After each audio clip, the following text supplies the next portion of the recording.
大家好，我是猫猫。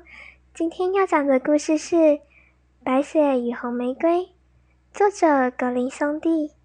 从前，一所孤僻的农舍里住着一位妇人，她的丈夫去世了，只留下一间木屋和一座花园。花园里种着2丛玫瑰，一丛开白玫瑰，一丛开红玫瑰。她有2个女儿，长得像2朵玫瑰，一个叫白雪，一个叫红梅。她们俩生性善良，又活泼可爱。白雪的性格比红梅文静温柔，红梅喜欢在草地上奔跑、摘花、追蝴蝶，而白雪总待在家中，帮助妈妈做家务，或在空闲的时候朗读故事给妈妈听。她们俩姐妹情深，经常一起出门，她们总是手拉着手。白雪经常对红梅说：“我们是世上最好的姐妹。”红梅则说：“只要我们活着，就是最好的姐妹。”然后母亲会加上一句：“有福同享，有难同当。”他们俩常跑进森林，摘红浆果来吃。森林中的动物从不会伤害他们，只是悄悄地走进他们身旁。小兔子会吃它们带来的白菜叶，而小鹿在它们身旁优雅地吃着草，小马在它们旁边活泼乱跳，还有鸟儿站在树枝上，尽情地唱着属于它们的山林之歌。如果它们在森林里停留太久，当夜幕降临，它们便会双双躺在苔藓上，依偎在一起，直到第二天清晨。有一次，他们又在森林里过了一夜，黎明唤醒了他们。这时，他们发现身旁竟坐着一位少年，他穿着一件白衣服，在阳光下闪闪发光。他站起身来，十分友好地看着他们，接着一言不发地走进了森林深处。当他们回过头来看向四周时，发现自己竟睡在了悬崖峭壁旁边。如果他们在黑暗中再往前走上几步，早就已经跌入万丈深渊了。后来，母亲告诉他们，那一定是为保护善良孩子的天使。森林是很危险的，但这座森林好像有保护他们的魔力，所以姐妹俩从来没遇到什么灾难。可能是因为父亲和母亲，还有上帝和天使们都在默默守护他们。春天降临，百花绽放，白雪和红梅把母亲的屋子布置得整洁，还取来木头和油漆，为年迈的老屋换了一身新装扮，令人赏心悦目。到了夏天，轮到红梅整理房屋，每天清早趁母亲还未醒，她总要从地面捡起花儿，清洗干净，别成花环，放在母亲的床前。冬天，白雪会负责生火，并在铁架上挂个水壶，铜质的壶儿总是插得亮亮的，像金子一般闪闪发光。到了晚上，每当天空飘起雪花，母亲总会说：“白雪，去把门关上。”娘仨围在火盆旁，母亲戴上眼镜，拿着本书细声朗读古早的童话故事。姐妹俩一边听着，一边做着纺纱。就在他们的不远处躺着一头小羊，身后的杆子蹲着2只小白鸽，头正藏在翅膀的下方。一天晚上，正当他们舒舒服服地坐在一块时，听到有人敲门，似乎要进来。母亲说：“红梅，快去开门，一定是位求宿的过客。”红梅走上前去，透过窗户瞧瞧外头的是谁，看见那是一头熊，并不是什么坏人，才小心地拔开了门栓。她心想，没有过冬的地方，它肯定冻坏了吧。熊弯下腰，把那宽宽的黑脑袋伸进了门内。红梅尖叫一声，吓了一跳，因为熊的身躯比她想象的更庞大。小羊咩咩地叫起来，鸽子也拍打着翅膀飞起来，白雪更是躲在了母亲的身后。这时，只听大熊忽然开口说：别害怕，我不会伤害你们，我已经冻得不行了，我只是想借火炉取暖。可怜的熊儿，母亲说：躺到火边来吧，小心点，别烧着了你的皮毛。然后她喊道：白雪、红梅，出来吧，熊不会伤害你们，它没有恶意。于是姐妹俩走了出来，小羊和鸽子也渐渐走到跟前。熊说：孩子们，请帮我把身上的血打一下。于是他们拿出了扫帚，把熊儿浑身上下扫得干干净净。熊道了谢，心满意足地爬到火堆旁，口中还时不时轻哼着轻快的旋律，令人讶异，熊的歌声竟然像精灵的耳语。熊的性格很温柔，有如慈祥的老父亲。没多久，他们便随和起来了。他们和这位有趣的客人玩起游戏来，揉弄着他的毛发，几只脚同时踏在他的背上，把他翻过来又覆过去。他们甚至还用毛毯对他撒痒。若是他嗷嗷叫，他们就会大笑。直到他们太过分时，熊才无奈地喊：饶了我吧，孩子们。睡觉的时候到了，其他人都上床了。母亲向熊说：你躺到火边去吧，外面的天气冷，这里不会冻着。天一亮，姐妹俩把熊放了出去，熊儿摇摇晃晃地踏着雪地走进了森林。从此以后，每到夜晚的同一时刻，熊总会到来，并乖乖地躺在火炉边，让孩子们和他一起尽情玩乐。孩子们对他也习以为常，只要这位大朋友不来，他们就会感到失落。春天到了，野外一片翠绿。一天早上，熊对白雪说：现在我得走了，整个夏天都不会回来。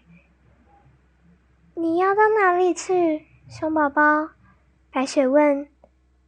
我必须到森林深处去保护我的宝藏，以防被矮人偷走。冬天，当大地覆盖着一层坚硬的冰块时，矮人们只得待在地面下不出来。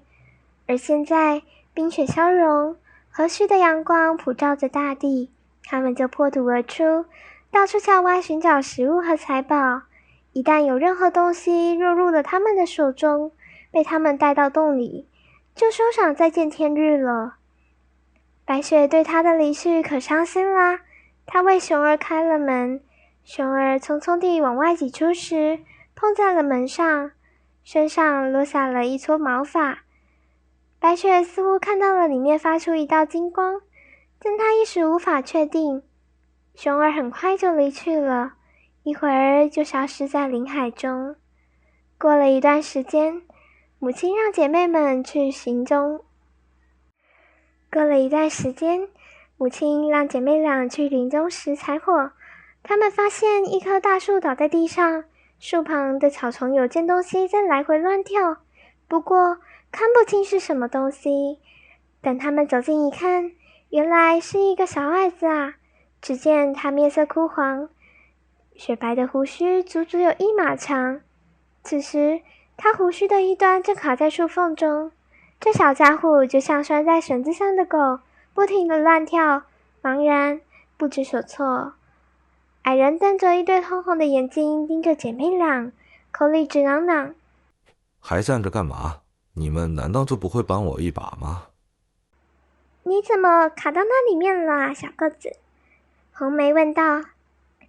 笨蛋，傻孩子！矮人骂道。我本来想劈点柴来做饭，木头太大，我那一丁点的发马上就烧焦了。我可不像你们那些粗鲁贪吃的家伙那样吃得多。我本来已经把妻子打进去，一切如我预想的那样进展顺利。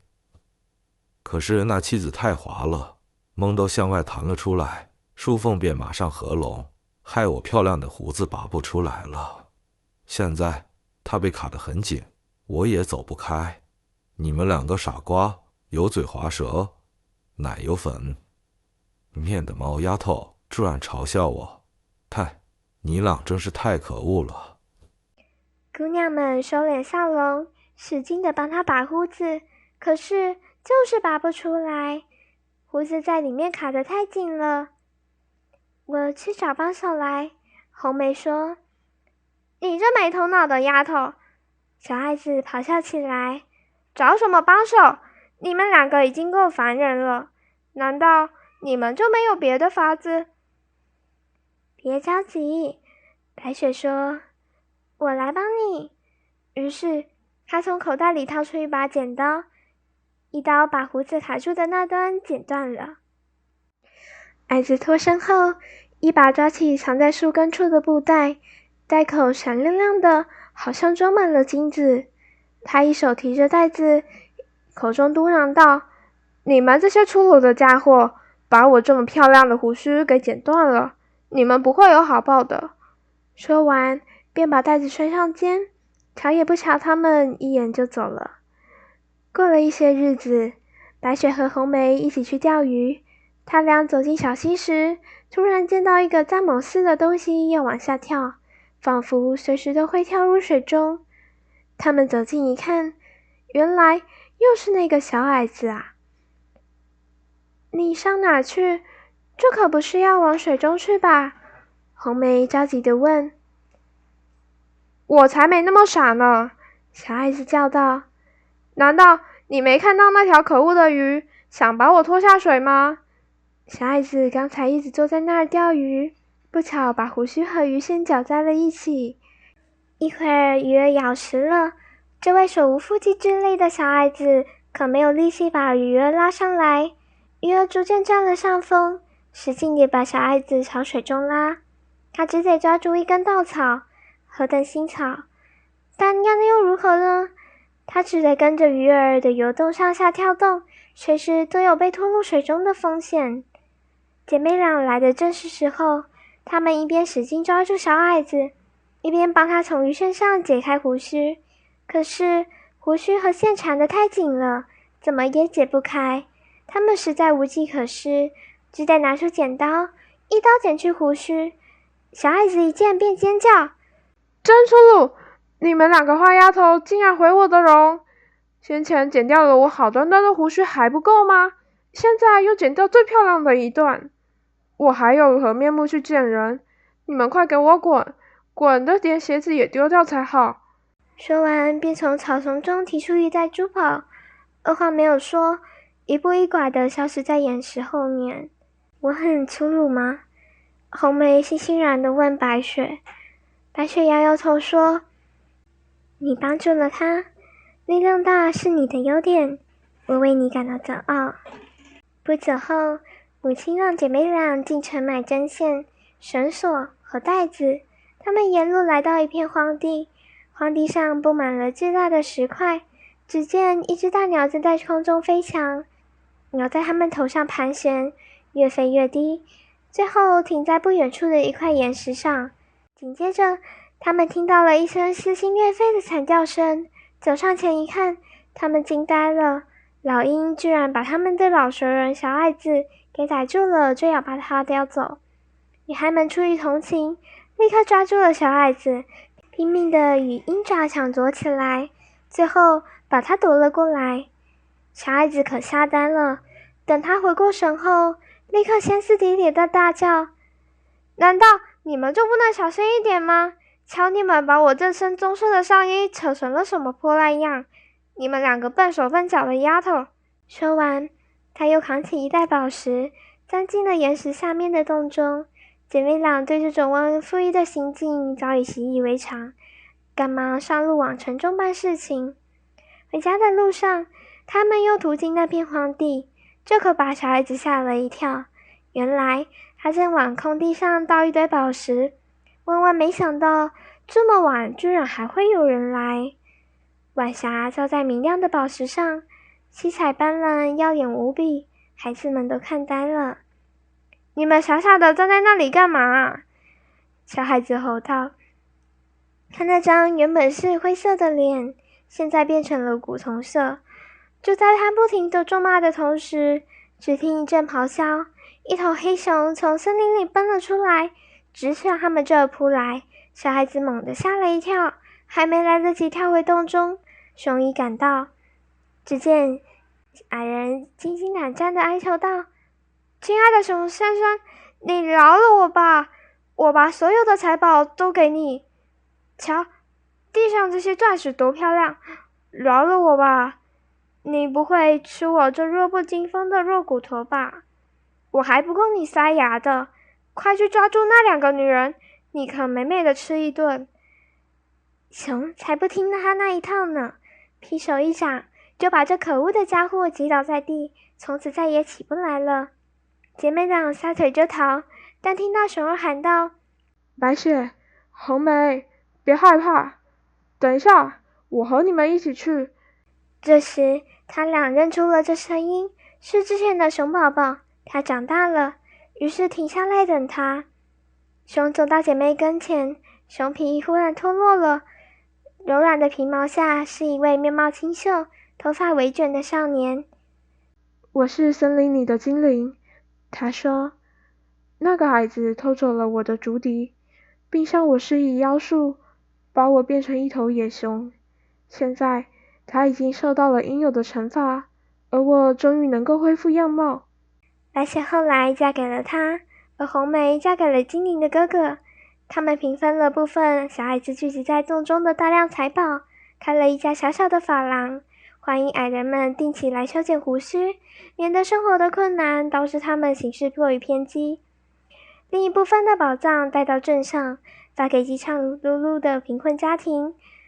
老母亲和孩子们幸福的一起生活了多年。她把那2株玫瑰重新移到她的窗前，那儿便有了年年盛开、美丽无比的白玫瑰和红玫瑰。